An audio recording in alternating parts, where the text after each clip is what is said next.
Santíssimo Deus, Pai amado, gratos somos por esse tempo de louvor, em que somos lembrados das Tuas promessas, da Tua aliança conosco, no sangue de Jesus, onde aprendemos e somos constantemente lembrados das verdades mais profundas e que alimentam nossa alma e nos impulsionam a uma vida de gratidão e de santidade diante de Ti. Abençoe esse momento de reflexão na Tua Palavra e realmente saiamos aqui diferenciados. Esse é o nosso pedido. Rogamos em nome de Jesus. Amém. Muito bem, irmãos. Há uns domingos atrás, a gente fez uma pergunta, com respeito ao que está acontecendo ao nosso redor. A violência, a pobreza, o caos ao nosso redor. Pensando no mundo, dê exemplos também do nosso país, corrupção, dê exemplos da nossa cidade, a realidade da violência constante. Diante disso, nós fizemos uma leitura em Apocalipse, e de Apocalipse tiramos algumas verdades importantes de como devemos reagir a tudo aquilo que está ao nosso redor. Nunca esquecer que Deus está no controle de todas as coisas, não ter uma postura de omissão, porque a igreja é o candelabro de Deus. Aprendemos também que o amor é uma resposta correta, e também aprendemos que, através de Apocalipse, não podemos cair no otimismo infantil, mas também não podemos escolher cair num pessimismo árido, a gente não espera nada de bom acontecer aqui. A Bíblia nos dá esse equilíbrio, ela faz com que coloquemos a nossa esperança no lugar certo e tiremos a nossa expectativa dos lugares errados. Depois, no domingo passado, falamos um pouco sobre a pobreza. O que fazer, então, diante da pobreza ao nosso redor?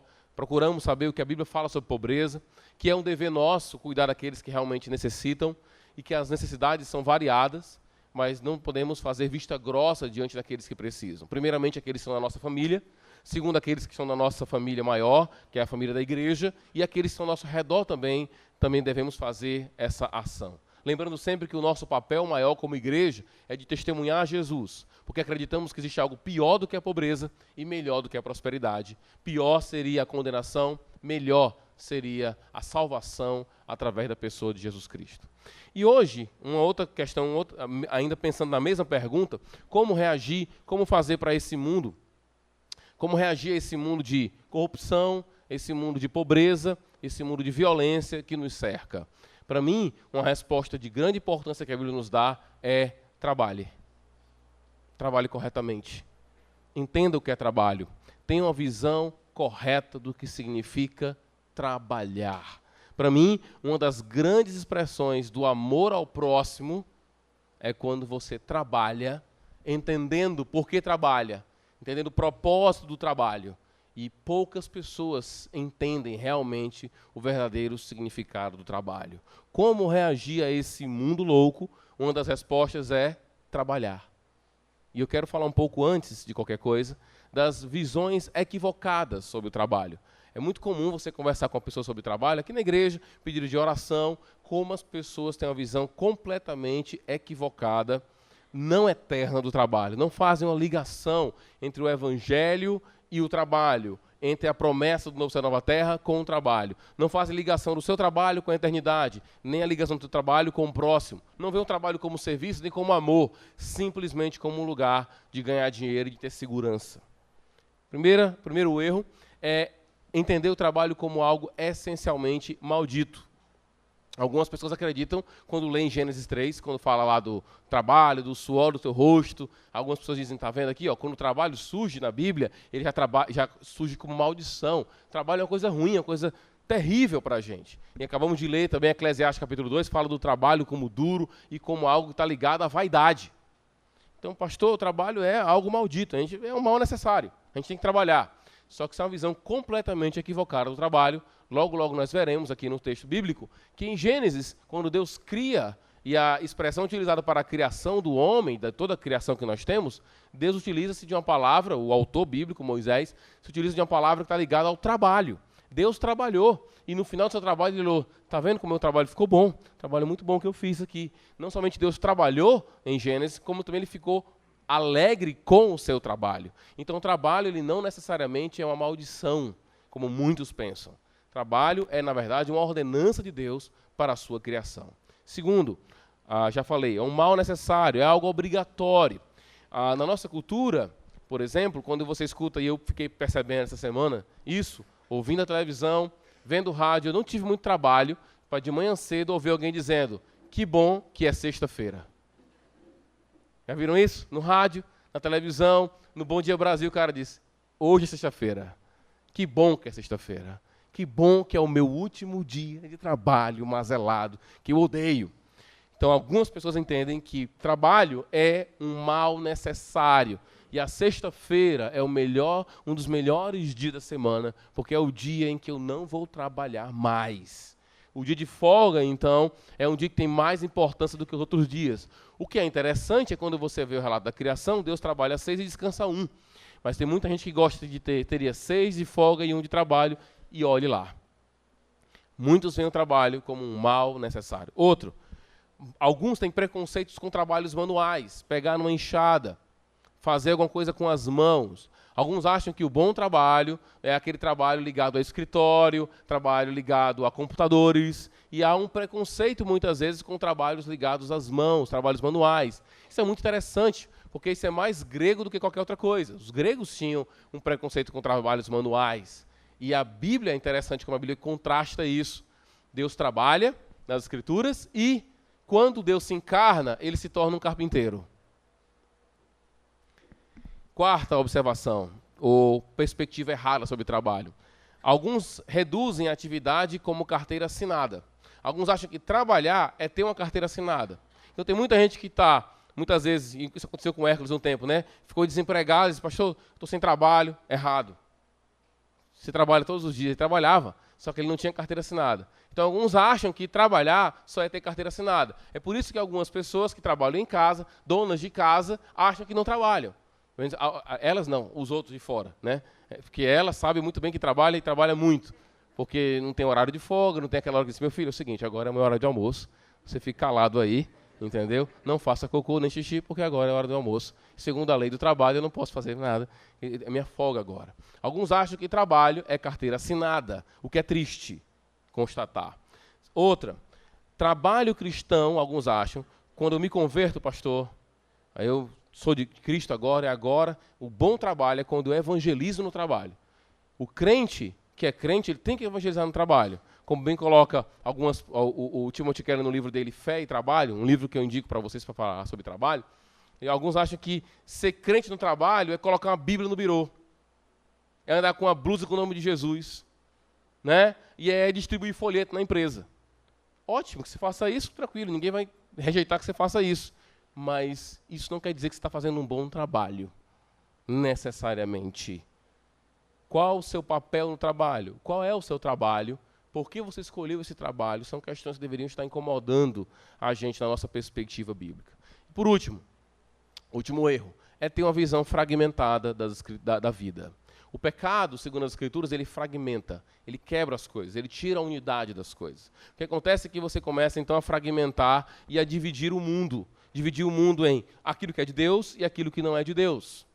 Como disse Abraham Kuyper na sua preleção no seminário de Princeton, há anos atrás, uma frase muito famosa, cada centímetro, cada parte da criação, Deus, Jesus Cristo não pode dizer assim, esse aqui não é meu, tudo é dele. E o seu trabalho é de Deus. Então, às vezes tem uma visão dualista, em que aqui na igreja eu sou crente, no meu trabalho é outra coisa. Na hora de fazer meus negócios, eu não sou crente. Aqui na igreja eu estou orando, estou com Jesus, sou de Deus, sou gospel. Agora, na hora que eu estou no meu trabalho, é outra coisa. São outros critérios, é outro comportamento. Isso é uma perspectiva dualista, fragmentada, quebrada da realidade. O cristianismo não é algo que se propõe a ficar em uma área da sua vida. As pessoas, depois do iluminismo, os homens viram a vida como fragmentada, no tipo, como usando aqui a expressão do Francis Schaeffer, um filósofo cristão, ele diria, no andar de baixo, os fatos, aquilo que se pode ver, aquilo que se pode comprovar. Na parte de cima, aquilo que eu não sei se eu posso comprovar, são os valores, aquilo que é certo, aquilo que é errado, fragmentou todas as coisas. Tem gente que faz isso com a vida, fragmenta a vida todinha. Aqui no trabalho é uma coisa, lá na igreja é outra. Aqui é do Senhor, aqui não necessariamente. Vida espiritual é uma coisa, trabalho é outra coisa. E aí alguns pioram. Diz assim, Um trabalho para Deus é o do pastor. Pastor que trabalha para Deus.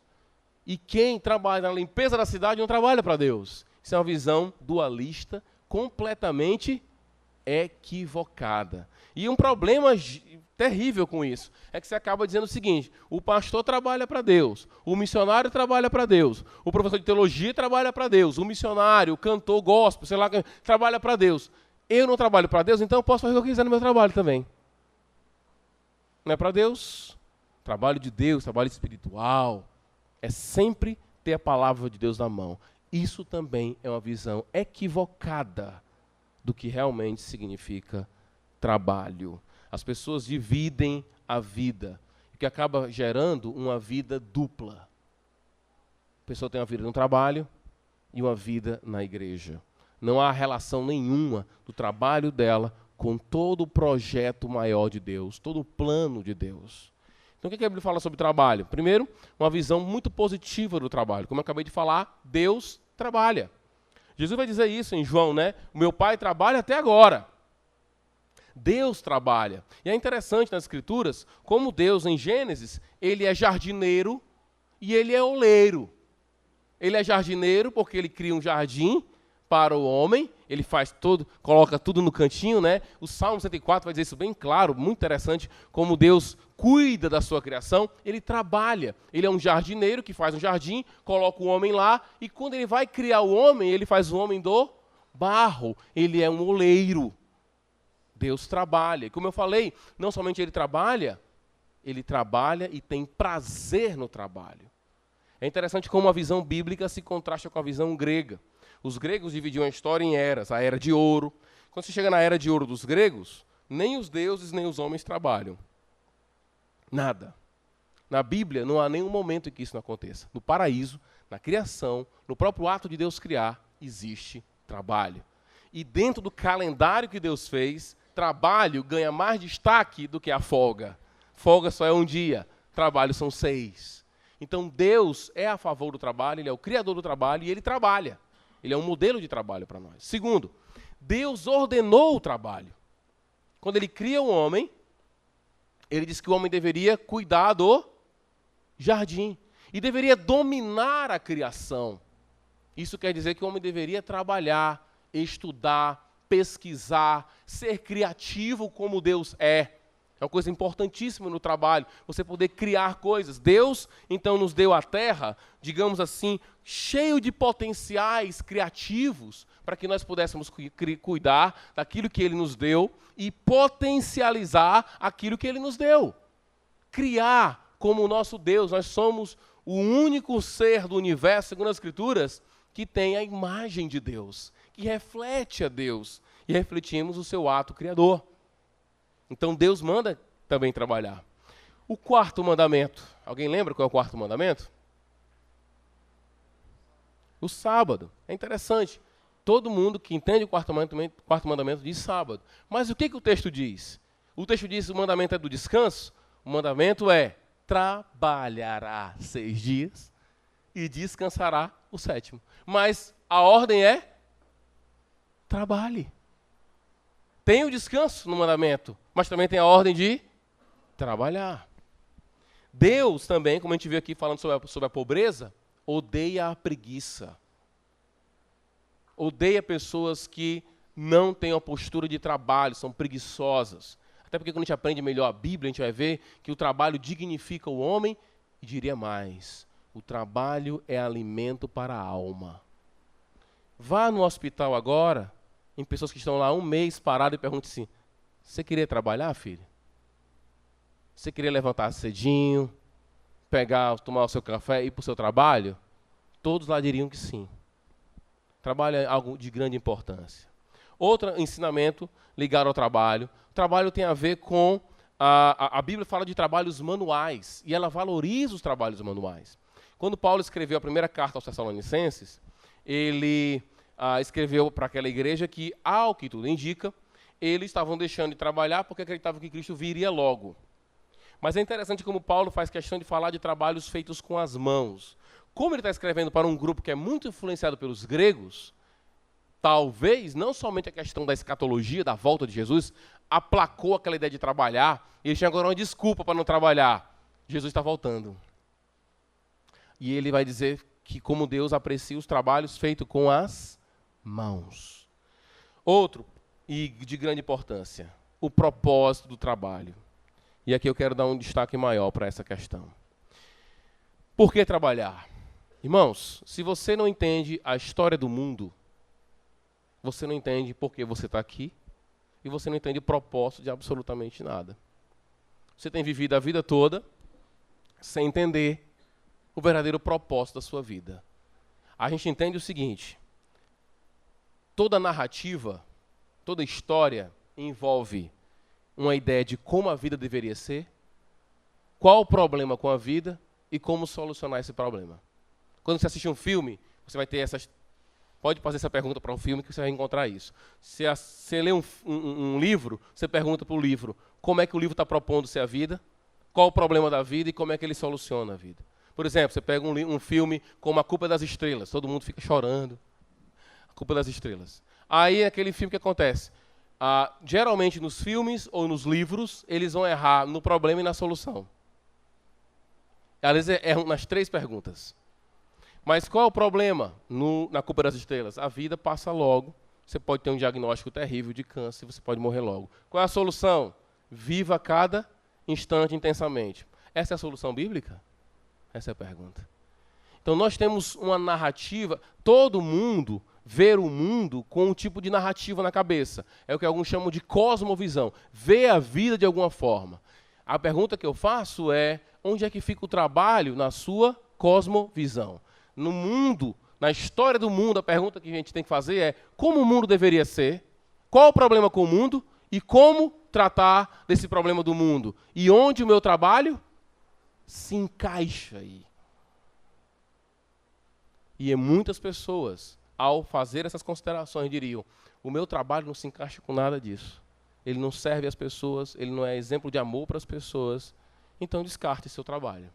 Alguns trabalhos são simplesmente inapropriados, porque ele não é uma prova de amor, nem ajuda ninguém. Nas Escrituras, então, há um senso de propósito muito interessante.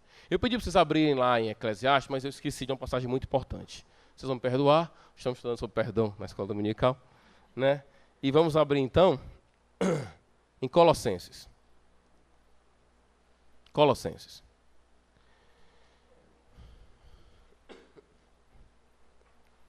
Eu estou aqui na ideia de senso de propósito. Devemos trabalhar com um senso de propósito, ou seja, com um senso de alvo, de objetivo. Se você perguntar para um jovem hoje, por que você escolheu essa profissão, ele vai dizer, porque dava mais dinheiro. Porque era mais fácil. Porque meu pai é. Porque meu pai e minha mãe sempre quis. Por que todo mundo está dizendo? Pergunte para as pessoas por que elas fazem faculdade. Elas não têm senso de propósito na faculdade. Por que você está fazendo faculdade? Porque se eu não fizer, né? Se não fizer, o quê? Não, aí alguém vai falar mal de mim porque eu não tenho faculdade. Aí você faz uma faculdade, vou fazer faculdade. Não tem senso de propósito. Tem muita gente que faz faculdade, está no trabalho, mas não tem noção de propósito nenhum. Aqui em Colossenses capítulo 3 é muito interessante, capítulo 3, quando ele vai falar dos servos, né? Versículo 22. Ele vai dizer assim: escravos, obedeçam em tudo os seus senhores terrenos, não somente para agradá-los, quanto eles estão observando, mas com o quê?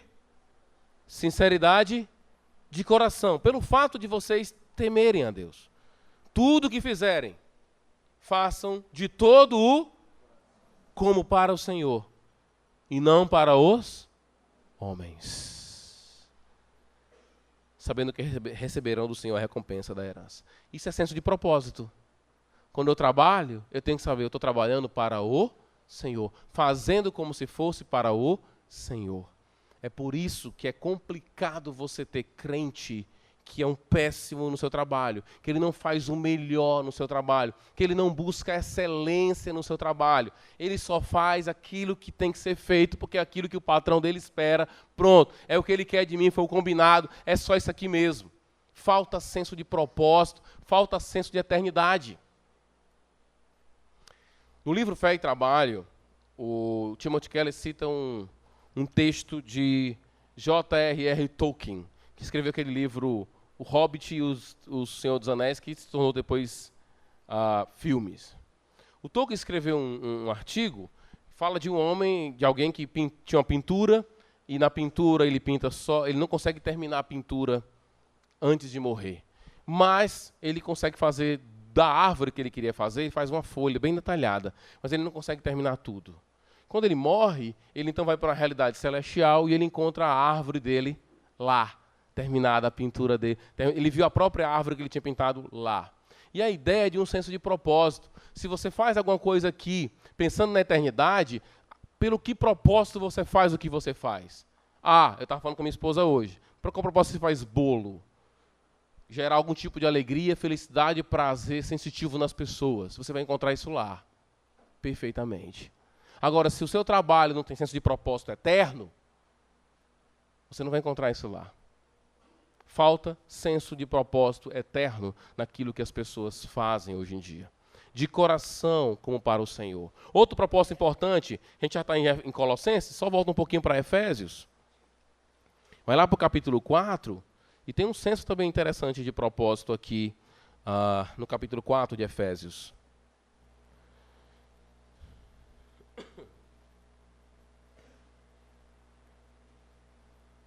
Versículo 28, do capítulo 4, diz assim: o que furtava, não furte mais. Antes, trabalhe, fazendo algo de útil com o que?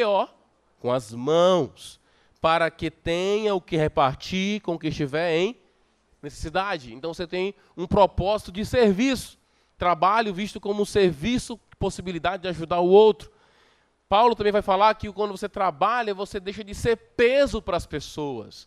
Já pensou se todo brasileiro tivesse um senso de trabalho? Tranquilo, cara. Essa semana, com a minha crise de garganta, doença, eu fui para o hospital. Eu até sugiro que você não precisa ir lá. Você faz uma ligação, tira uma foto e fala com o médico que já está resolvido.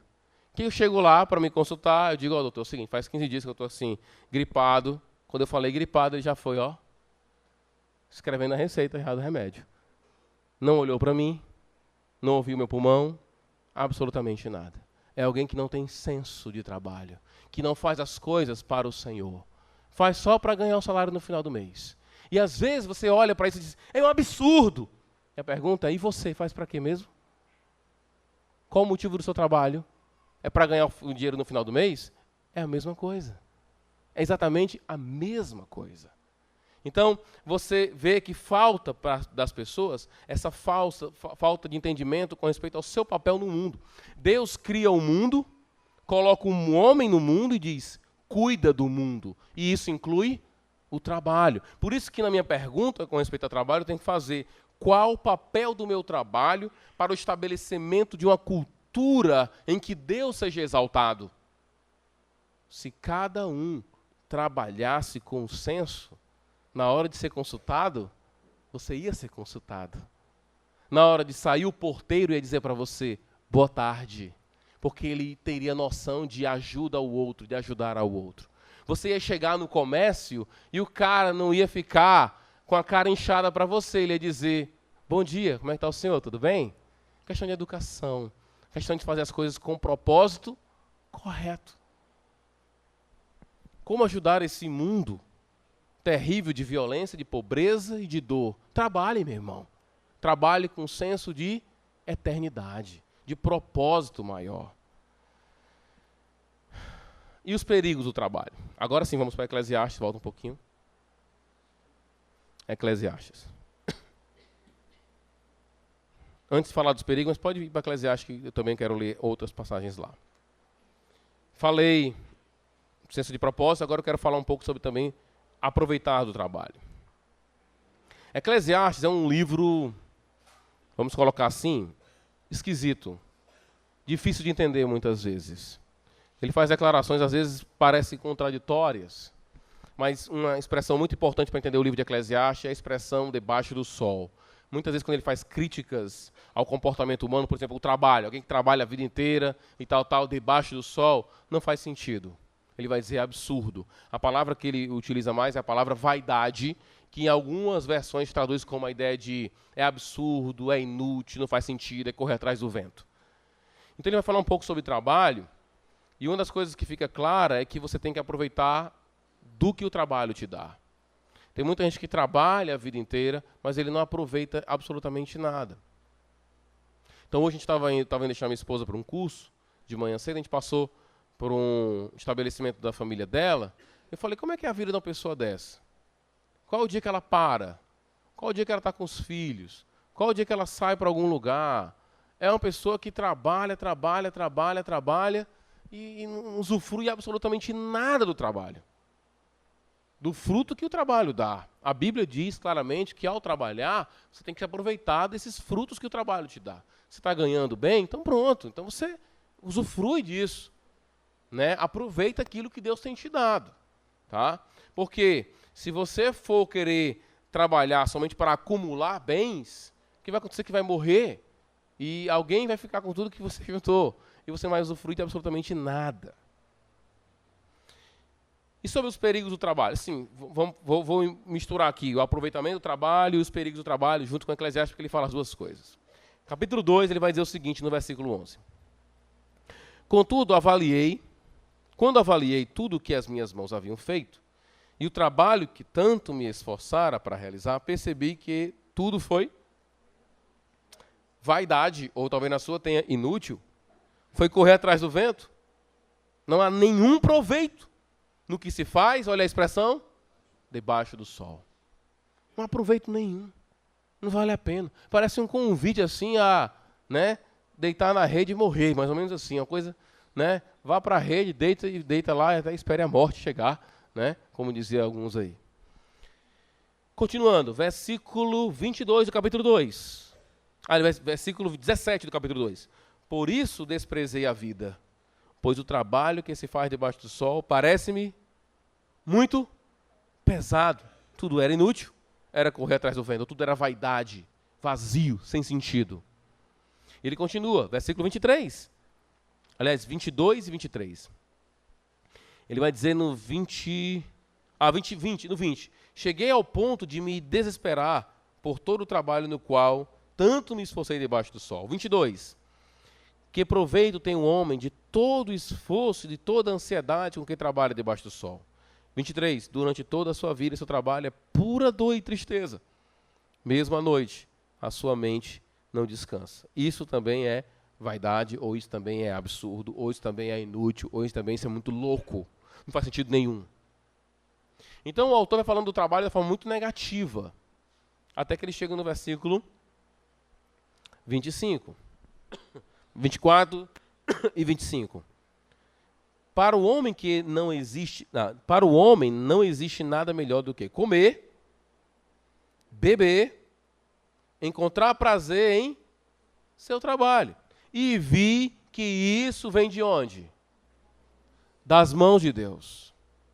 O trabalho feito debaixo do sol, ou seja, ignorando Deus e a eternidade, um trabalho em que eu só consigo olhar aqui e agora, só o que eu estou vendo debaixo do sol, quer dizer, ignorando Deus, ignorando o senso de propósito eterno, é um trabalho sem futuro. Você trabalha para os outros usufruírem. Você trabalha, você é um cientista, você inventa uma vacina que não vai servir para o seu filho, só para o seu, talvez, bisneto. E você nem vai ver isso. Você começa a ver o trabalho debaixo do sol, ele é duro, ele é enfadonho, não faz sentido nenhum. Mas, quando você tem Deus, você entende que o trabalho é algo maravilhoso, onde você tem prazer nele, usufrui dele e dos bens que decorrem dele. Comer, beber, ter prazer. No livro do Hobbit, que tem um filme, né? O Hobbit, o último, quando o Hobbit se encontra com o... Me ajuda aí, Natan, o cara que morre. Não, o cara que morre lá. O Thorin. Quando ele se encontra com o Thorin está morrendo. Aí o Thorin diz para ele assim, algo mais ou menos assim, né?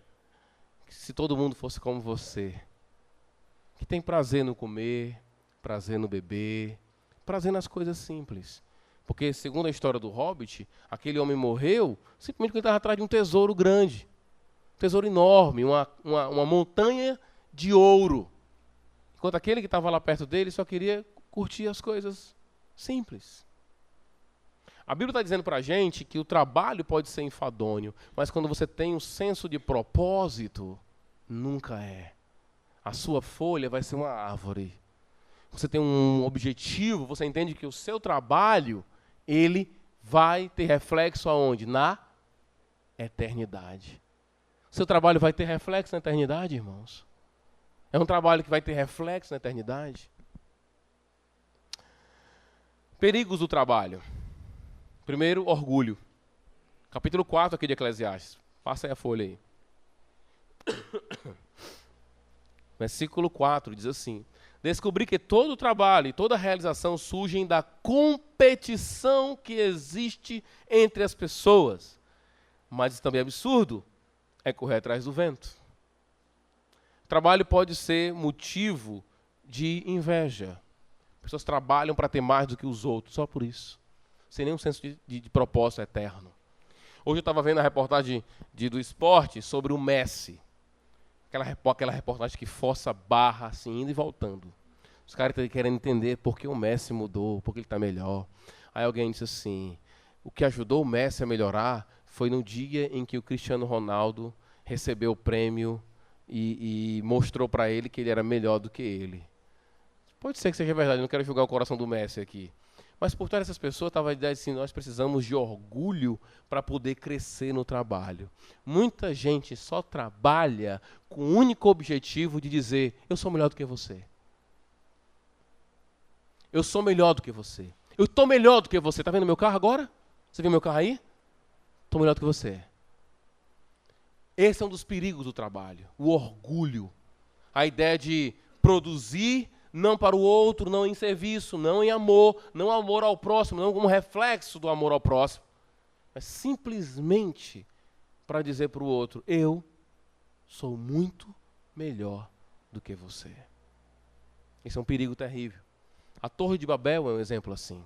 Volta na tua Bíblia e vai para o capítulo 11. Lembra da Torre de Babel? Muito trabalho, não foi ali? Trabalho, muita força gerada. Gênesis 11.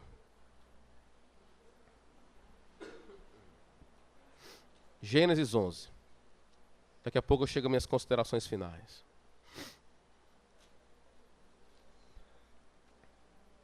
Gênesis 11. Observa. Vamos ler aqui os 4 primeiros versículos, tá bom? Diz assim, ó. No mundo todo havia apenas uma língua, um só modo de falar. Saindo os homens do Oriente, encontraram a planície em Sinear e ali se fixaram. Disseram uns aos outros, vamos fazer tijolos, queimá-los bem. Usavam tijolos em lugar de pedras e piche em vez de argamassa. Depois disseram, vamos construir uma cidade, como uma torre que alcança os céus. Assim o nosso nome será famoso e não seremos espalhados pela face da terra. O nosso nome será famoso. A gente sabe, precisa estudar, ler todo o texto aqui, não vai dar tempo, mas que essa torre tinha como objetivo de invadir o céu. Invadir, um motivo idiota, inclusive, né? Vamos construir uma torre, vamos invadir o céu, mostrar que nós somos soberanos. A ideia do homem como extremamente orgulhoso em relação a Deus. Tanto é que eu acho muito engraçado essa parte do versículo 5, né? O Senhor desceu para ver a cidade e a torre que os homens estavam construindo. É muito engraçado isso aqui. O homem constrói uma torre bem alta, aí Deus faz o quê? Ele vai descer para ver. Né? Aquilo que é a coisa mais alta, Deus olha assim, deixa eu descer aqui para ver como é que está lá embaixo. Meu querido, o trabalho aqui é fruto de competição, de orgulho, de querer aparecer o máximo possível. Tenha muito cuidado com isso. Qual o objetivo da compra do seu carro? Qual o objetivo da compra da sua casa? Por que foi essa casa? Por que esse tipo de roupa? Por que você escolhe isso, aquilo, outro? É para mostrar superioridade? Tenha muito cuidado com isso. Outro perigo é a frustração. Tem muita gente que trabalha achando que pelo trabalho vai conseguir todos os prazeres do mundo. A gente esquece o seguinte, meu amigo, tem as ervas daninhas. Tá? Ao longo do nosso trabalho vai ser assim. A gente vai fazer um trabalho e nem sempre vai ser do jeito que a gente vai querer. Pensando aqui no irmão Firmino, que é artista, vai fazer um quadro, vai vir talvez uma chuva, vai borrar. Vai acontecer coisas. No nosso trabalho é assim que acontece. E se você não entende isso, você vive frustrado. E por último, capítulo 4, voltando lá para Eclesiastes, nós estamos fazendo uma viagem aqui nas Escrituras. Capítulo 4.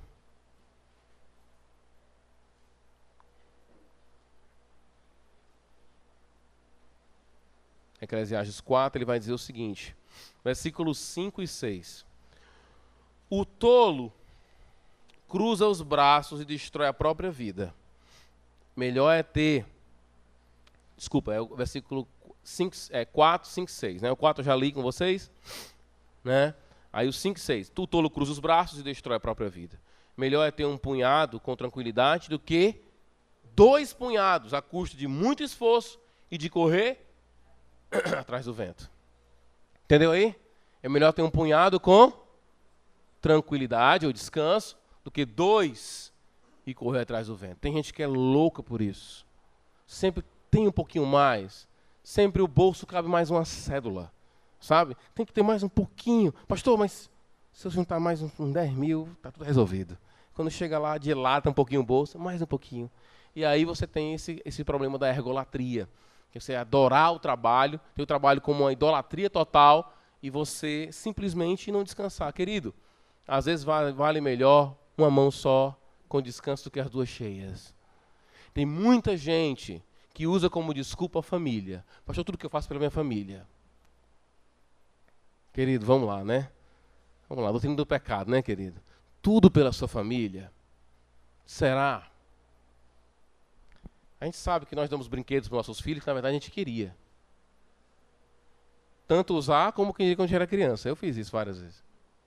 Estou pensando na gente, não nos outros, não no nosso filho. Tem muita gente que trabalha dizendo que é a família. Não é a família, muitas vezes. Querido, minha irmã, e às vezes eu tenho uma história trágica sobre isso, eu conheci um rapaz, potencial muito bom. Você via nele um potencial pastoral, amor, muita palavra. Não estou dizendo que o que eu vou contar agora é a justificativa para o que aconteceu. Mas a mulher e o ministério pastoral, muitas vezes, ele é complicado, porque às vezes você, como pastor, missionário, você ou o ministério patrocina a sua vida, ou você às vezes patrocina o ministério.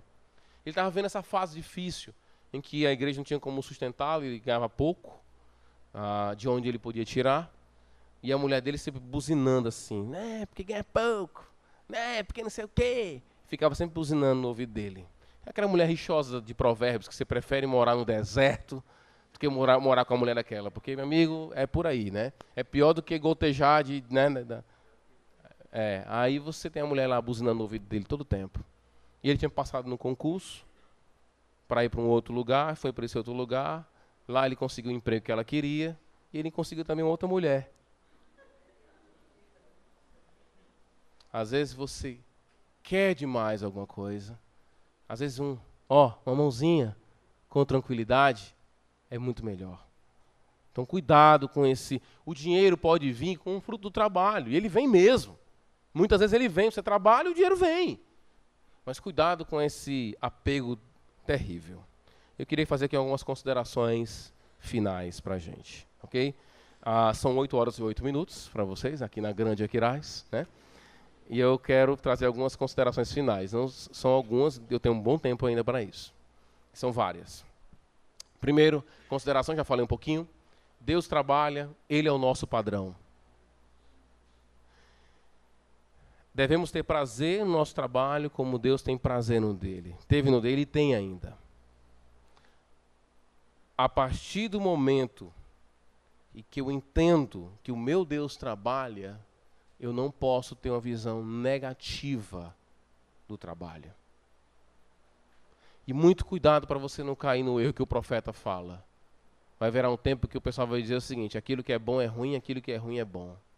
Se alguém disser para você que trabalho é ruim, você chegar para mim e dizer, porque trabalho, estou aqui trabalhando, né? E contar piada de trabalho, você está caindo nesse erro, querido. O trabalho não é algo negativo. Tá? Ele é algo positivo porque Deus criou assim. E seguramente, no novo céu e na nova terra, se você não gosta de trabalho, procura o inferno, porque no novo céu e na nova terra tem trabalho. Ok? E muito trabalho. E nós teremos prazer em trabalhar. Segundo, trabalho é lei. 6 dias trabalhará, um dia você vai descansar. Isso é lei. Quando Deus dá uma lei para o seu povo, sabe o que a lei significa? Lei significa liberdade para o cristão. A gente está aprendendo isso no Salmo 119, não vai não? Senhor, a tua lei está no meu coração. A tua lei me guarda. A tua lei me protege. Quando Deus diz trabalhe, Ele está querendo dizer o quê? Eu estou te protegendo, filho. Eu estou te guardando.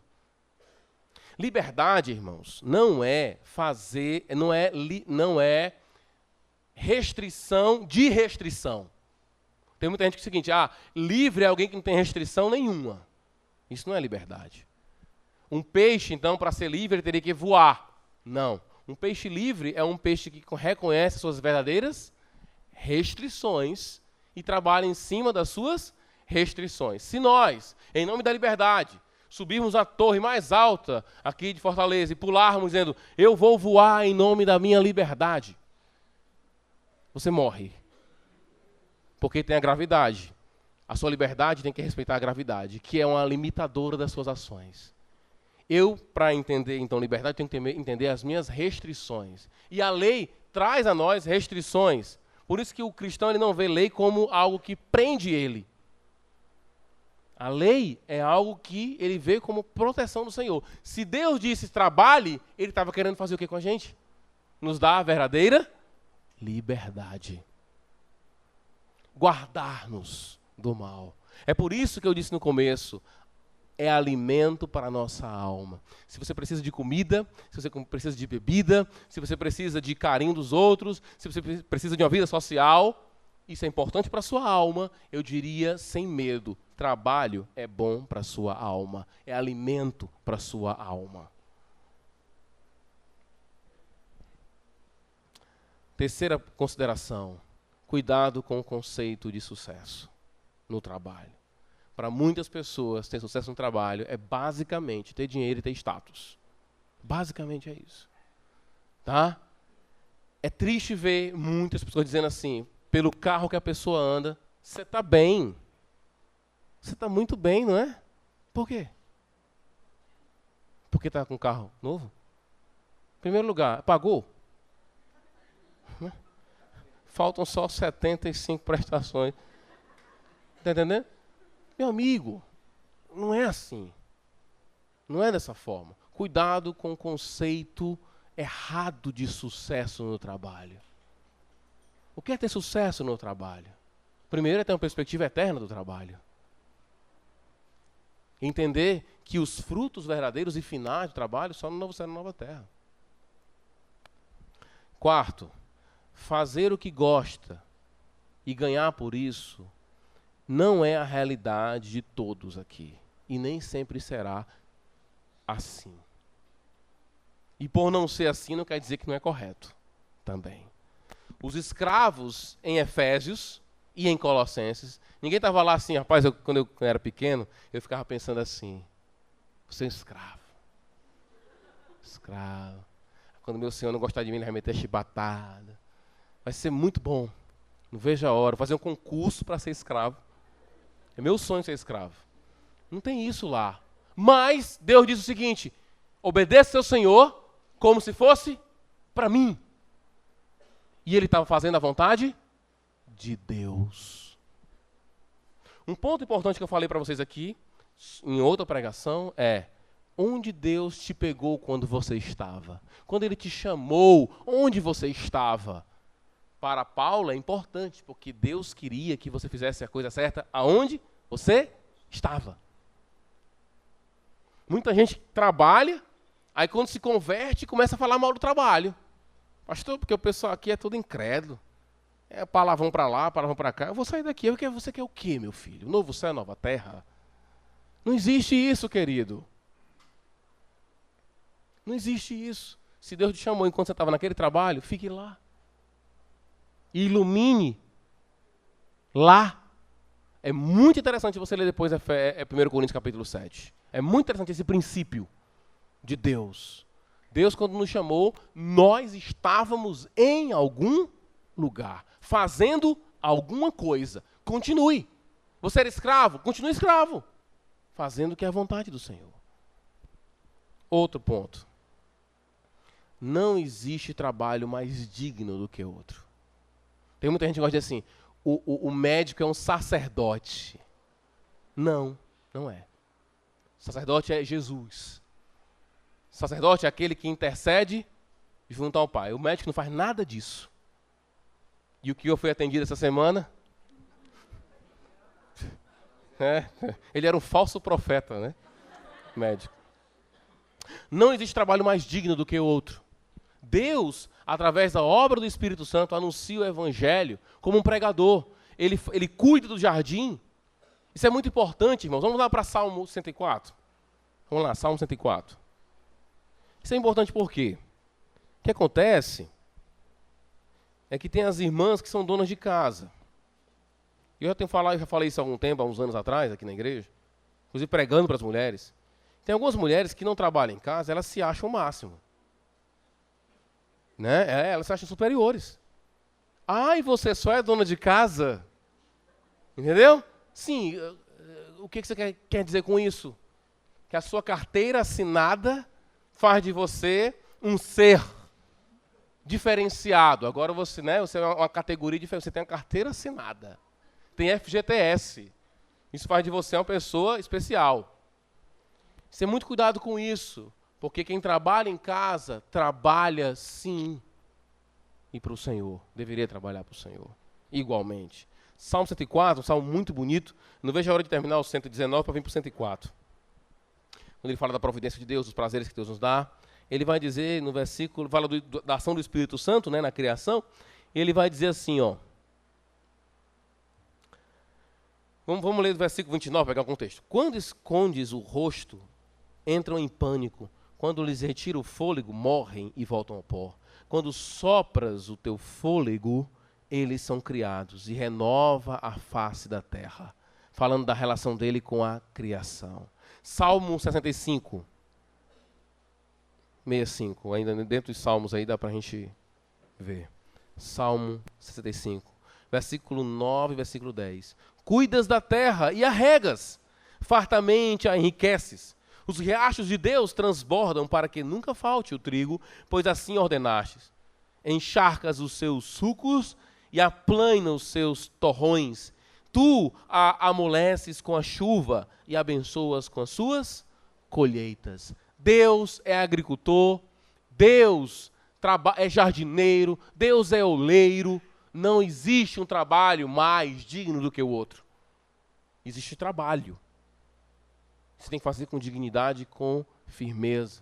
É muito bom ter alguém que entende o trabalho. Ele não espera do trabalho que o trabalho não pode dar. Ele não faz o trabalho não seu ídolo. Ele não diz assim, aqui é a minha vida. Se tirar meu trabalho, eu estou morto. Não, não morre não. Tem mais aí.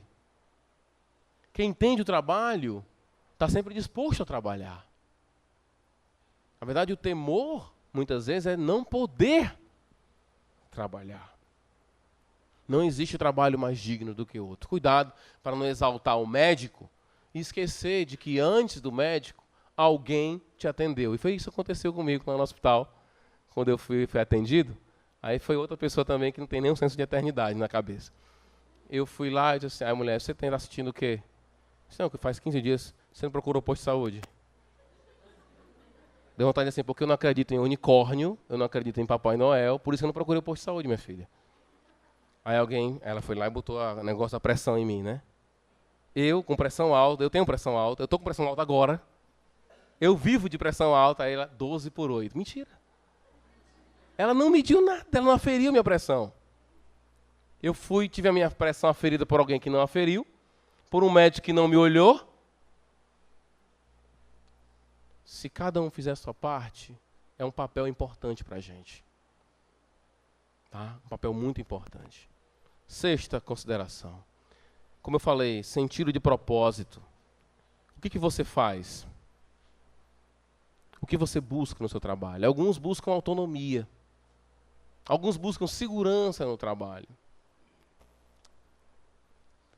Falta senso de propósito. Para os jovens aqui, para os pais aqui, tenham muito cuidado na hora de forçar o seu filho a alguma coisa. Procure ver no seu filho as habilidades dele. E a partir das habilidades dele, você então poder orientá-lo de alguma forma. Mas tem muito pai que força a barra com o filho, sabe? E tem que ser, e tem que fazer faculdade. Não tem não. Não tem não. Tem se precisar. Se não precisar, não faz. Talvez seu filho vai fazer faculdade, talvez ele vai fazer um curso de mecânica, porque ele ama mexer com motor de carro. Então faz um curso de mecânica e faz dele um mecânico fantástico. Talvez ele vai querer mexer com o irmão Firmino, né, com arte. Ele quer ser pintor. Foi lá no irmão Firmino, conversou com ele, fez uns quadros, começou a gostar. E ele quer seguir essa linha. Tenha muito cuidado com o propósito que você está colocando no seu filho. A ideia de você querer que o seu filho faça aquilo que não é muitas vezes ligado à habilidade dele. Nós temos limites de habilidade. Tá? Sétima aplicação. Aqueles que ainda não se converteram a Cristo. Eu tenho uma palavra para vocês. Se você for reconhecido pelo que faz, ainda assim, todo o seu trabalho será sem sentido. Porque ele foi feito debaixo do sol. Não tem senso de propósito nenhum. Eu diria para você o seguinte, e é importante entender isso. A Bíblia, quando ela vai descrever o que é fé, ela contrasta a fé com o quê? Alguém lembra? Falei hoje à tarde aqui. Tá com problema aí, então dá um remédiozinho aí, né? Ginkgo biloba é bom para vocês. Com trabalho. Fé é contrastada com trabalho. E eu falei hoje aqui para os irmãos. Muitas vezes, sabe o que acontece? É que muitas vezes não, é assim. A fé é muito mais fácil do que o trabalho, do que a incredulidade. Para você ser incrédulo, você tem que fazer muito esforço. Para não querer Cristo em sua vida, você tem que se esforçar. Sabe, você tem que olhar para a criação e dizer assim, tudo isso aqui é por acaso. Isso aqui é tudo por acaso. Eu estou vivo por acaso. Eu estou aqui por causa do nada. O nada me trouxe a existência. Eu estou aqui por isso. Cristo morreu, mas isso aí foi uma morte gratuita. Você tem que se esforçar para ser incrédulo. Você tem que trabalhar muito para isso. Mas para ser crente, basta você crer. E crer não é o mesmo que trabalhar. Por isso que a glória nunca é nossa. Por isso que a Bíblia diz, o salário do pecado é a morte. Nós todos aqui trabalhamos em alguma coisa, mas a Bíblia diz claramente, todos aqui trabalham e todos aqui em seu pecado revelam as suas obras, obras que são trabalho, trabalho que é pecado, você vai receber o seu salário. A Bíblia diz, o salário é a morte eterna, longe de Deus. É isso que nós merecemos pelo nosso trabalho. Mas alguém fez um trabalho maior para corrigir o nosso trabalho. Jesus Cristo. Ele trabalhou por nós. Deus trabalha por nós, não é isso que a Bíblia diz? Enquanto nós estamos dormindo, Deus trabalha por nós. O nosso Deus trabalha por nós. A diferença de você ver alguém levando o andor de um santo e adorar o Deus verdadeiro é porque enquanto você leva o andor do santo, você está levando ele. Você fez algo por ele. Você beijou ele, você levou ele. Você colocou lá comidinha no mar para ir manjar. Você faz alguma coisa. Em Deus não é assim. Deus, ele trabalha por nós para que a glória seja dele. Sempre. Sempre é dele. Por mais que venhamos a trabalhar, antes do seu trabalho, existe o seu pecado, que é um trabalho que exige condenação. Eu sempre digo para meus filhos, nada no mundo é de graça. Nada. e a salvação é de graça para nós. Mas alguém trabalhou, alguém pagou, alguém fez. Esse alguém é Jesus Cristo. Nós somos o povo que trabalha em gratidão, reconhecendo que o nosso trabalho merece a condenação, mas amamos aquele que trabalha por nós, por isso a glória é sempre dele, que trabalha por nós, que faz por nós. Por isso que é pela graça. Graça para nós. Mas Deus pagou, Deus fez, Deus trabalhou. Pense nisso. Pense em suas obras, pense na obra de Cristo.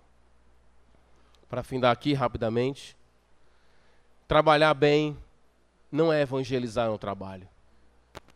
Tem muita gente que pode estar evangelizando no trabalho, mas na hora de cobrar o preço, bota lá em cima. Na hora de se relacionar com as pessoas, é mal educado. Mas anda de Bíblia debaixo do braço, com a blusa com o nome de Jesus, e na hora de tomar café no trabalho, ele traz a caneca dele com o nome de Jesus no coração. Isso não é trabalhar bem.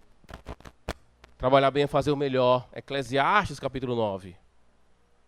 Eu vou ler para vocês. Se vocês não puderem encontrar logo, não tem problema. Tem a referência aqui para vocês. Eclesiastes 9, 10 diz assim: o que as suas mãos tiverem de fazer, que o façam com toda a sua força, pois na sepultura, para onde você vai, não há atividade nem planejamento, e não há conhecimento nem sabedoria. Faça o melhor. Sabe o que acontece?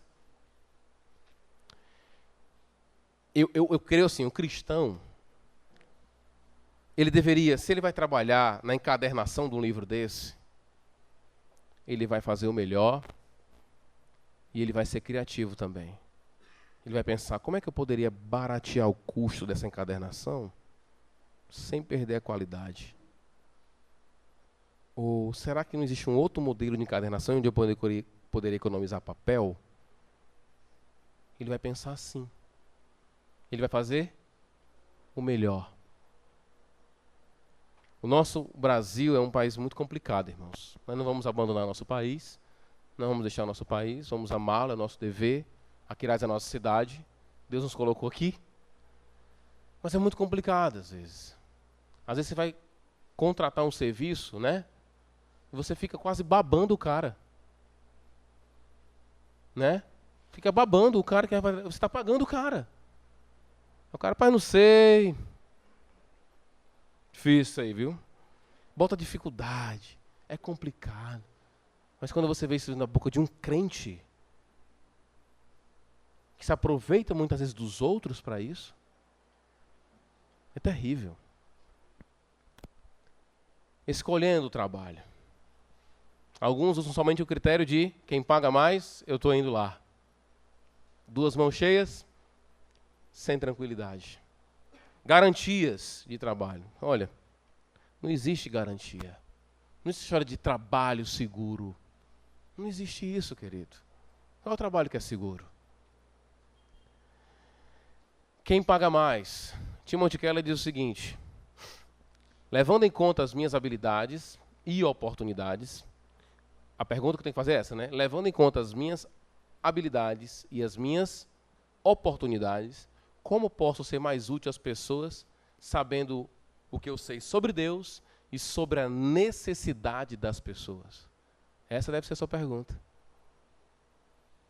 Essa deve ser o seu questionamento. O problema é que tem muita gente querendo salvar o mundo e ninguém vai. O Salvador já veio, morreu e ressuscitou. Ele vai trazer novos céus e nova terra. Ninguém vai salvar o mundo. Ninguém aqui vai salvar o mundo. Vamos fazer de Aquiraz uma nova Jerusalém. Não vai. Não vai fazer. Não existe isso. Mas eu tenho que fazer, a minha reação a isso é, diante da pobreza, entender o que é pobreza para ajudar o pobre sem machucar o pobre sem me machucar. Saber o que é pobreza realmente. Trabalhar, ajudar, não ignorar. E diante do mundo também, trabalhar. Fazer o melhor. Eu creio que um cristão que trabalha bem, dificilmente fica sem trabalho. Dificilmente fica sem trabalho. Porque ele ganha excelência. Eu acho que é um ponto que eu queria dar de destaque para vocês. Quem for trabalhar, trabalhe o seu trabalho. Entenderam o que eu estou dizendo? Você é pedreiro. Então, trabalhe o seu trabalho. Evolua o seu próprio trabalho. Melhore o seu próprio trabalho. Muita gente não trabalha assim porque não vê a hora de chegar a sexta e não vê a hora de chegar ao salário. Só é isso. É o único motor propulsor. Pergunte a si mesmo também o que o meu trabalho faz para as pessoas. Que bem o meu trabalho gera nas pessoas. No mundo. Se todo mundo trabalhasse como eu, como é que seria o mundo? O Evangelho, irmãos, a morte e a ressurreição de Cristo, deve moldar as nossas motivações, a forma de trabalhar e o método de trabalhar. Motivações, forma e método de trabalho. Qual é a forma que você trabalha? Principalmente aqueles que trabalham com vendas. Tenha muito cuidado. Você parece que é às vezes crente na igreja, mas na hora de vender é um incrédulo dos piores. Porque vende o que não vale e explora quem precisa. Tenha muito cuidado com as suas formas de vender alguma coisa. Eu digo assim, brincando, que Deus é tão bom que salva até vendedor de carro. Porque realmente é complicado. Eu falei uma vez essa declaração lá em Juazeiro, pregando numa igreja, e tinha um irmão que era vendedor de carro. Aí ele fala, pastor, pois é, irmão, Deus é bom, salvou o irmão. Porque o meu primo, o pastor Everson, trabalhou muito tempo em revenda de carro. Ele disse, Romulo, é um pessoal que mente sem precisar. Ele disse que tinha um carro lá, ele disse que nunca esquece, um carro perfeito, um carro bom. Ele não precisava mentir. Era só dizer, o carro tá perfeito, cara. É só pegar e dirigir. Aí o cara vai e diz, rapaz, isso aqui, inclusive, era de uma mulher que ela só ia pegar o filho na escola. Mentira! Não precisava dizer isso, mas o cara tá... E o pior é que tem metido a crente que faz a mesma coisa.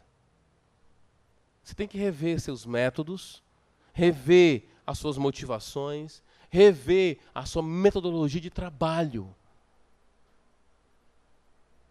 Fazer o melhor lá, onde você está. Por último, trabalhar é uma das melhores formas de amar ao próximo. Uma das melhores formas de você amar alguém é você trabalhar. É uma visão mais holística, né, mais geral, mas entenda o seu trabalho dentro de uma estrutura muito maior, a história que Deus está montando, e você com um pedaço dessa história, fazendo bem, amando as pessoas, fazendo o melhor.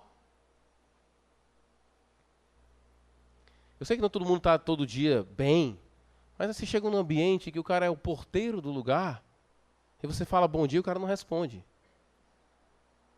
Vai para o médico que não te olha. Alguém que deve aferir tua pressão não afere a tua pressão. Sabe? O cara do motorista de ônibus para 3 quilômetros depois da pessoa que deu o sinal, só para ver a carreira da pessoa e ver assim, olha, o sinal da pobreza. Aí vê a pessoa correndo. O mecânico que faz questão de trocar peça que não precisa. Só para ganhar em cima. A gente diz assim, onde esse mundo vai parar? Aonde nós vamos parar? Ajudamos aos próximos quando trabalhamos. Trabalhar, ao mesmo tempo que eu trabalho, eu ajudo o próximo porque eu não sou peso para ele. Eu não fico pedindo dinheiro para ninguém. Porque eu trabalho e só em trabalhar eu já não sou peso para ninguém. E só estou ajudando aquela pessoa. E trabalho me ajuda a ajudar diretamente as pessoas financeiramente, como diz Efésios capítulo 4. Que tenhamos uma visão bíblica do trabalho, queridos. Amanhã é segunda-feira. Amém, irmãos? Bom, amanhã é segunda-feira. Seja como o seu Criador. Vá trabalhar com a visão da eternidade em seu trabalho. O que o mundo seria se você não existisse? Seria melhor? Seria pior? Vá trabalhar entendendo o que realmente significa trabalhar. Isso já vai tirar de você um peso tremendo. Não vá só esperando. Faça o melhor. Ame ao próximo em seu trabalho. Você está cercado de pessoas. Ame essas pessoas. Aproveite para amar essas pessoas e ajudar essas pessoas. É muito bom saber que estamos em um trabalho que tem efeitos eternos. Talvez nós seremos como um pintor que tentou pintar o quadro, não terminou. Mas a gente vai ver o resultado lá na eternidade. E eu posso ver lá na eternidade alguém dizendo assim: sabe, pastor, foi depois daquela pregação do Senhor que eu rendi a minha vida a Jesus. Isso tem valor eterno. Ou alguém pode falar para o irmão Firmino: sabe, irmão Firmino, quando eu vejo essas plantas, eu lembro dos seus quadros. E os seus quadros me faziam lembrar das coisas belas do Senhor. Ou alguém pode chegar e dizer para Cileide, quando eu como a sua atolado de camarão, né? Eu fico maravilhado com as bênçãos do Senhor e eu penso que o que vai ser lá vai ser maior. E quando a gente chegar lá na eternidade, a Cileide vai provar um atolado de camarão lá, entre aspas, vou dizer aqui, é uma forma de metáfora, e vai dizer: era esse que eu queria, era esse que eu estava atrás. Senso de propósito, senso de eternidade. Tenha esse senso de eternidade no seu trabalho. Termine o dia dizendo: obrigado, Senhor, pela oportunidade de espelhar, refletir o teu poder criador. Seja honesto. É o mínimo que se pode ter, mas pense no trabalho como adoração ao Senhor também. E nunca diga: pastor trabalha para Deus. Eu não. Trabalho para mim mesmo. Você igualmente trabalha para o Senhor. Faça sempre o melhor para Ele. Em nome de Jesus, vamos orar agora. Senhor, muito obrigado, Pai, por dar a muitos que estão aqui um trabalho. Ajuda-os. Muitos aqui, e durante tempos procuraram uma oportunidade para trabalhar. Dá a eles esse senso de entendimento da importância do seu trabalho. Cada um aqui, aquele irmão que limpa um lugar, aquele outro que atende pessoas, aquele que vende produtos, aquele que trabalha na segurança do nosso Estado, aquele que trabalha em uma área ligada à administração, aquela irmã que trabalha em casa, acorda cedo para os seus filhos, ver seus filhos acordando, vendo seus filhos, dando banho nos seus filhos, preparando para mais um dia de aula, os professores que encaram dificuldades. Cada um aqui possa se entender como instrumento do Senhor na tua providência. Obrigado, Senhor Deus. Ajuda-nos em tudo isso, a enxergar, a nos entender dentro de uma estrutura eterna. Em nome de Jesus. Amém.